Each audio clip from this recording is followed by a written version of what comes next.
Hello students, bank accounts का एक सम देखते हैं। तो देखिए आपके स्क्रीन के ऊपर, while closing the books of accounts of Kalupur commercial bank limited as on 31st March 2024, the following information was found. In the loan ledger, rupees 1,50,000 and overdraft rupees 1 lakh was as unsecured balance in the account of Sri Yogesh Bhai, whose financial position was reported to be bad and doubtful. The interest was charged at 12% per annum for the year ending on 31st March 2024. On 31st May 24, the bank accepted 70 paise in a rupee on account of the total debts of Sri Yogesh Bhai up to 31st March 24 and settle his account. From the above information transactions, past journal entries in the books of the bank. तो ये सब में जो detail है उससे इतना पता चलता है कि कालूपुर कॉमर्शियल बैंक में योगेश भाई नाम का जो कस्टमर है उसके अकाउंट में 1,50,000 लोन का और 1 लाख रुपीज़ ओवरड्राफ्ट का बैलेंस है। और मिस्टर योगेश भाई की फाइनेंशियल पोजीशन जो है वो डाउटफुल है, बेड है, ठीक है। और ये जो अमाउंट है 1,50,000 loan and 1 lakh OD overdraft, उसके ऊपर 12% का इंटरेस्ट भी अप्रूवल हो चुका है। तो इतनी इन्फॉर्मेशन के बेस पे हम कुछ बेसिक कैलकुलेशन कर लेते हैं, कुछ वर्किंग नोट्स बनाएंगे और उसके बाद जर्नल एंट्रीज करेंगे, ठीक है। तो सबसे पहले जो योगेश भाई ने बैंक से जो अमाउंट ले रखा है लोन और ओवरड्राफ्ट, वो टोटल अमाउंट कितना है 2,50,000, ठीक है। कैसे 2,50,000? तो 1,50,000 जो है वो लोन का अमाउंट है प्लस 1 लाख रुपीज़ जो है वो ओवरड्राफ्ट का अमाउंट है। तो ये दोनों मिला के योगेश भाई ने कालूपुर कॉमर्शियल बैंक से 2,50,000 का कर्ज ले रखा है। अब ये जो अमाउंट है उसके ऊपर 12% जो इंटरेस्ट है वो अप्रूव हो चुका है, ठीक है।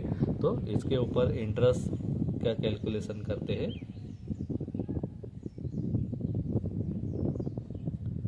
12% के हिसाब से, तो इसका 12% के हिसाब से इंटरेस्ट गिनते हैं तो 30,000 इंटरेस्ट का अमाउंट होता है। यानी टोटल जो अमाउंट है वो है 2,80,000,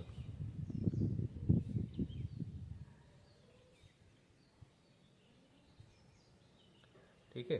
कालूपुर कॉमर्शियल बैंक को मिस्टर योगेश भाई से 2,80,000 रुपीज़ रिकवर करने हैं। उसमें से 2,50,000 जो है वो लॉन एंड ओडी का है, 30,000 जो है वो इंटरेस्ट का है, यानी टोटल अमाउंट इतना आ रहा है, ठीक है।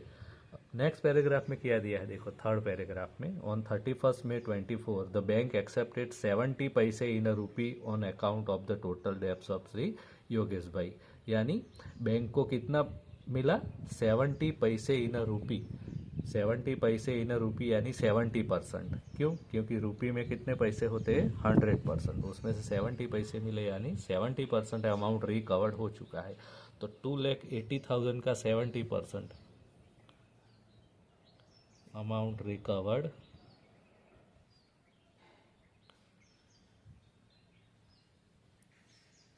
70% ऑफ 2,80,000। तो इसके हिसाब से कैलकुलेट करेंगे तो 1,96,000 रुपीज़ रिकवर्ड हो चुके हैं।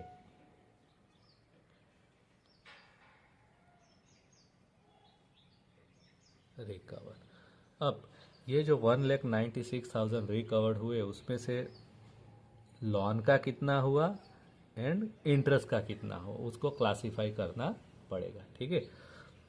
तो लोन का अमाउंट कितना था देखा, जैसे हमने 2,50,000, ये जो है वो लॉन एंड ओडी था, एंड 30,000 जो है वो इंटरेस्ट का था।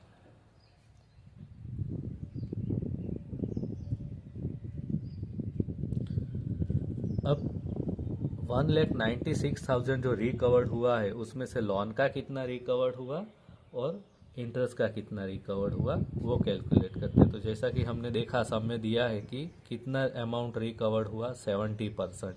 तो लोन में से भी 70%, इंटरेस्ट में से भी 70%, यानी लोन का अमाउंट जो है उसका 70% करते हैं तो 1,75,000 आएगा रिकवर्ड 70% के हिसाब से।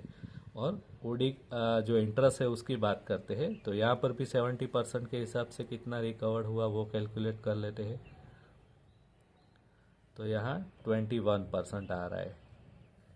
इसका मीनिंग क्या हुआ कि 2,50,000 का लॉन एंड ओडी है, उसमें से 1,75,000 रिकवर्ड हो चुका है, यानी 75,000 नॉट रिकवर्ड।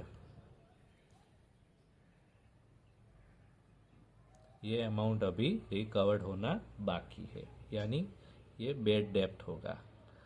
इंटरेस्ट की बात करते तो 30,000 में से 21,000 ऑलरेडी रिकवर्ड हो चुके हैं, तो 9,000 जो है वो नॉट रिकवर्ड है।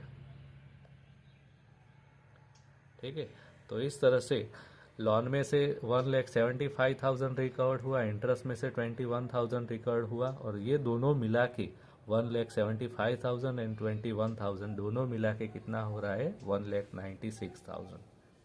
ठीक है, तो ये जो 1,96,000 रिकवर्ड हुआ, यहाँ पर 175 और यहाँ पर 21,000, इस तरह से अमाउंट रिकवर्ड हो चुका है। चलिए, तो इतना कैलकुलेशन बेसिक हो गया। अब जर्नल एंट्रीज पे जाते हैं। तो देखिए आपके स्क्रीन के ऊपर journal entries in the books of Kalupur commercial bank limited. सबसे पहले जो इंटरेस्ट अप्रूवल हुआ 30,000, ठीक है, उसका जर्नल एंट्री करना पड़ेगा, क्योंकि जो ये जो योगेश भाई है उसका फाइनेंशियल पोजीशन क्या है, डाउटफुल है, तो इंटरेस्ट सस्पेंस अकाउंट क्रेडिट करना पड़ेगा। तो ये देखो 31 मार्च 2024 को जो इंटरेस्ट अप्रूवल हुआ, योगेश भाई account debit to interest suspense account 30,000, क्योंकि 30,000 जो है वो इंटरेस्ट 12% के हिसाब से अप्रूवल हो चुका है। Interest accrued whose recovery is doubtful. उसके बाद थर्ड पैराग्राफ में आपको दिया है, ऑन 31 मई 2024 बैंक एक्सेप्टेड 70 पैसे in rupee on account of the total debts. 31 मई 2024 को बैंक ने 70% के हिसाब से अमाउंट रिकवर किया। कितना अमाउंट रिकवर किया, 1,96,000, ये जो हमने कैलकुलेट कर लिया है। ठीक है, तो उसका जर्नल एंट्री देखो, 31 मई 2024 cash account debit 1,96,000 to Yogesh भाई account 1,96,000, amount received from the merchant. ठीक है, मर्चेंट और कस्टमर। उसके बाद ये जो 1,96,000 अमाउंट रिकवर्ड हुआ, उसमें से जैसा हमने कैलकुलेट करके देखा कि 1,75,000 रिकवर्ड कहाँ से हुआ, लॉन एंड ओडी में से, यानी 75,000 जो है वो नॉट रिकवर्ड है लॉन में से। ठीक है, तो 75,000 जो अमाउंट नॉट रिकवर्ड है वो क्या हो गया, बेड डेप्ट। तो उसका जर्नल एंट्री करेंगे, बेड डेप्ट अकाउंट डेबिट 75,000 टू योगेश भाई account 75,000। The amount of loan not recoverable now written off। Lawn में से जितना अमाउंट रिकवर्ड नहीं हो रहा है उसे राइट ऑफ करना पड़ेगा, यानी बेड डेप्ट गिनना पड़ेगा। तो ये लॉन अमाउंट का हो गया। उसके बाद इंटरेस्ट पे जाते हैं। टोटल इंटरेस्ट 30,000 है, उसमें से कितना रिकवर्ड हुआ, 21,000 एंड 9,000 नॉट रिकवर्ड। तो देखो next journal entry, interest suspense account debit 30,000 to interest account 21,000। ये देखो जो रिकवर्ड हुआ उसे इंटरेस्ट अकाउंट में ट्रांसफ़र करेंगे टू योगेश भाई अकाउंट 9,000। जो अमाउंट नॉट रिकवर्ड है इंटरेस्ट में से वो कस्टमर के अकाउंट में क्रेडिट होगा। Amount received and not received from for interest from the merchant. उसके बाद लास्ट में जितना अमाउंट इंटरेस्ट का रिसीव हो चुका है बैंक को, वो लास्ट में at the end of the year PL account में ट्रांसफ़र करना पड़ेगा। ठीक है, तो 21,000 जो रिकवर्ड हो चुका है, interest account 21,000 debit to profit and loss account 21,000, amount of interest received transfer to profit and loss account. तो इस तरह से ये सम की सभी जर्नल एंट्रीज यहाँ पर कंप्लीट होती है और ये सम भी यहाँ पर कंप्लीट होता है।